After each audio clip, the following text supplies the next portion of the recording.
వరంగల్ జిల్లా ఆలూరు నియోజకవర్గం జనసేన పార్టీ అధ్యక్షుడు డిప్యూటీ సీఎం పవన్ కళ్యాణ్ పుట్టినరోజు సందర్భంగా ముఖ్య అతిథులుగా జనసేన పార్టీ నియోజకవర్గ అధ్యక్షులు తేనకల్ ఎంకప్ప పాల్గొన్నారు. ఆలూరులో సమీపంలో ఉన్న బెల్లుగుండు ఆంజనేయ స్వామి నుండి బైక్ ర్యాలీ బయలుదేరి అంబేద్కర్ సర్కిల్ నందు కేక్ కట్ చేసి పవన్ కళ్యాణ్ కు జనసేన పార్టీ నాయకులు కార్యకర్తల మధ్య పుట్టినరోజు శుభాకాంక్షలు తెలియజేశారు. ఈ సందర్భంగా తేనకల్ ఎంకప్ప మాట్లాడుతూ ఆలూరు కూటమి నాయకులు దౌర్జన్యానికి పాల్పడుతున్నారని, ప్రజలకు గాలికి వదిలేశారని, ఒక్క పనికి ఒక్క విధంగా డబ్బులను వసూలు చేస్తున్నారని, ఇక్కడ వర్గ విభేదాలు తారస్థాయికి చేరుకున్నాయని, దీనివల్ల కూటమి కార్యకర్తలు ఎటుపోవాలో తెలియక మధ్యలో ఇబ్బంది పడుతున్నారు. ఇప్పటికైనా కూటమి కార్యకర్తలను కలుపుకొని పోవాలని అన్నారు. ఇలా చేస్తే సహించే ప్రసక్తి లేదని, ఎవరైనా కూటమి కార్యకర్తలను నాయకులను డబ్బులు అడిగినట్లయితే నా దృష్టికి తీసుకురావాలని, నేను నేరుగా డిప్యూటీ సీఎం గారికి కంప్లైంట్ చేస్తానని తెలియజేశారు. అలాగే ఇక నుండి ప్రతిరోజు నేను ప్రజలతో నేరుగా మాట్లాడతానని, వారి సమస్యలను అడిగి తెలుసుకుంటానని, మాకు ఎవరిపైన ఎలాంటి వర్గ విభేదాలు లేవని, మేము కేవలం కూటమి ప్రభుత్వానికి మాత్రమే పనిచేస్తున్నామని, ఎవరి వర్గంకు మేము బానిసలుగా కాదని, మేము అటు చంద్రబాబు నాయుడుకి, పవన్ కళ్యాణ్ గారికి, మోడీ గారికి మాత్రమే మేము పనిచేస్తున్నామని తెలియజేశారు. ఈ కార్యక్రమంలో జనసేన పార్టీ నాయకులు కార్యకర్తలు పాల్గొన్నారు.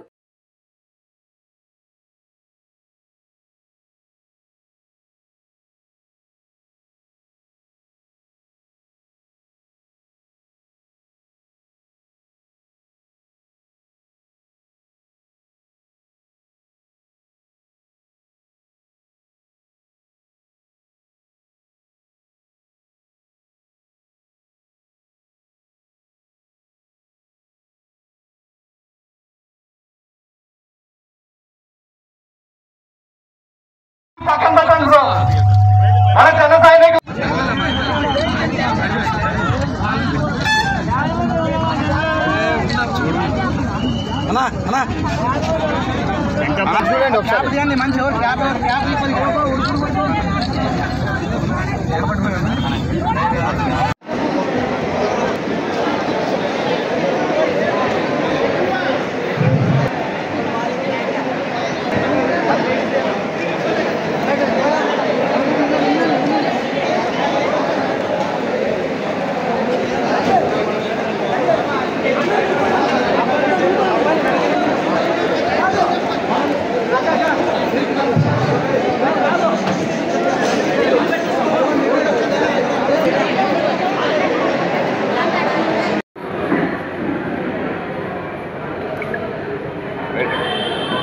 ఈరోజు మనం ఆలూరు నియోజకవర్గంలో అన్ని మండలాల జన సైనికులతో పాటు, జనసేన నాయకులతో పాటు, పారిశుద్ధ్య కార్మికులతో పాటు ఈరోజు మన ఆంధ్రప్రదేశ్ ఉప ముఖ్యమంత్రి శ్రీ పవన్ కళ్యాణ్ గారి జన్మదినం సందర్భంగా ఈరోజు అందరూ కలిసికట్టుగా ఈరోజు ఒక ఆయనకు విశేషంగా అటు ఆయన చేసే మంచి కార్యక్రమాలని మనం ఆయన వ్యక్తిత్వం దృష్టిలో పెట్టుకుని మనం కూడా సార్థకంగా ఉండాలని చెప్పేసి, సో నియోజకవర్గాన్ని ఏ విధంగా ముందుకు తీసుకెళ్లాలని చెప్పేసి జన సైనికులు గత ప్రభుత్వం వచ్చినప్పటి నుండి కొంచెం మేము ఏ విధంగా ముందుకెళ్ళాలి అనేది ఆ కన్ఫ్యూజన్లో ఉన్నప్పుడు ఇది సరైన వేదిక అనుకున్నాం.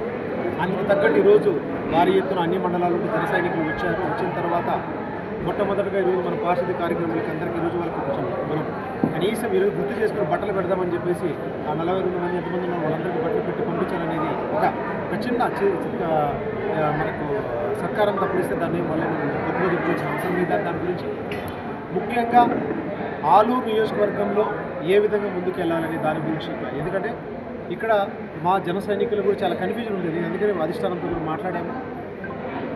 భవిష్యత్తులో మనకు ఇక్కడున్న వర్గాల దృష్ట్యా నియోజకవర్గం మనం కుంటుపడకూడదు, నియోజకవర్గ అభివృద్ధి వెనకపడకూడదు. కాబట్టి వెరీ క్లియర్గా మాకు పలానా వర్గంతో సంబంధం లేని పని, కూటమిలో ఉన్నాము. సీఎం చంద్రబాబు నాయుడు గారు ఆయన యొక్క ఎక్స్పీరియన్స్ అనుభవము, ఆయన అడ్మిన్, తర్వాత మనకు డిప్యూటీ సీఎం పవన్ కళ్యాణ్ గారి యొక్క కమిట్మెంటు, తర్వాత మన నారా లోకేష్ గారు ఐటీ మినిస్టర్ ఆయన యొక్క మన ఐడియాలజీతో అందరూ కలిసి కూడా ఈరోజు మనం కలిసికట్టుగా నియోజకవర్గ రాష్ట్ర అభివృద్ధి, నియోజకవర్గ అభివృద్ధి గురించి ఆలోచించాలి. ఇప్పుడు వాళ్ళే అన్ని పక్కన పెట్టి రాష్ట్రం ఏమైపోతుందని చెప్పేసి కలిసికట్టుగా నిలబడినప్పుడు, ఈరోజు ఒక నియోజకవర్గంలో ఒక సమస్య వచ్చినప్పుడు, ఈరోజు మన సమస్యలు వస్తే ఎమ్మెల్యే గెలిచి ఈరోజు కనీసం అసెంబ్లీకి వెళ్ళలేని దిక్కు చూస్తున్న పరిస్థితిలో ఉన్నాం. మరి నియోజకవర్గ సమస్యలు ఎవరు మాట్లాడాలా? కాబట్టి మనం కలిసి కట్టుకుంటే మనం ఎదుటి వాళ్ళకి ఛాన్స్ ఇవ్వకూడదు. కాబట్టి ఇక్కడ ఉన్న తెలుగుదేశం నాయకులు నేను ఒకటే కోరుకునేది, నాకు ఇక్కడ నుండి జనసేనతో ఏ వర్గాలతో సంబంధం లేదు. నేను అధికారులతో మాట్లాడతాను. కూటమిలో ప్రతి కార్యక్రమంలో జనసేన నాయకులు పిలవాలి, పిలిచి కూర్చోవాలి. తప్పకుండా నేను ప్రజా సమస్యలు నేను స్వీకరించుకుంటాను. నేను ఇక్కడ నుండి యుద్ధం చేస్తాను, అధికారులతో మాట్లాడతాను. ప్రతి వారం సమస్యలు సేకరించి డిప్యూటీ సీఎం ఆఫీసుకు నేను పంపించుకుంటాను. తప్పకుండా 2019-24లో జనసేన పార్టీ ఏ విధంగా పోరాడిందో ఇప్పుడు కూడా మనము తప్పు చేసే కూటమిలో ఎవరిని క్షమించేది లేదు, కూడా వాళ్ళని కూడా ఉపేక్షించేది లేదు. సో ప్రజాపక్షాలను నిలబడుతూనే అభివృద్ధిని, కూటమి యొక్క అభివృద్ధిని, ముఖ్యంగా ఈరోజు దాదాపు ప్రభుత్వం వచ్చిన వెంటనే 4500 కిలోమీటర్ల పైన రహదారులు వేసిన ఘనత రాష్ట్ర ప్రభుత్వానికి, మన కూటమి ప్రభుత్వానికి. తర్వాత వెంటనే మనకి ఈరోజు చూడండి